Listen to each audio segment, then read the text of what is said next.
League winner si Catherine Bernardo sa ginanap na Gawad Lasallianeta kahapon sa Lasal Araneta. Sadly wala si Catherine, though may pinadala siyang representative.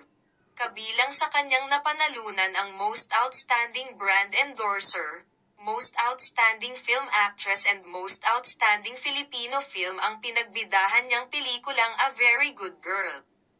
Si Alden Richards naman ang nanalong Most Outstanding Film Actor at si Donnie Pangilinan ang Most Outstanding Actor in a Drama Series at si Barbie Forteza ang Most Outstanding Actress in a Drama Series. Sayang at hindi nila personal na natanggap ang mga nasabing pagkilala ng mga taga Lasal Araneta. Ito na ang ika-6th year ng Lasal Araneta na kinikilala ang mahuhusay sa industriya ng movie, TV, and radio.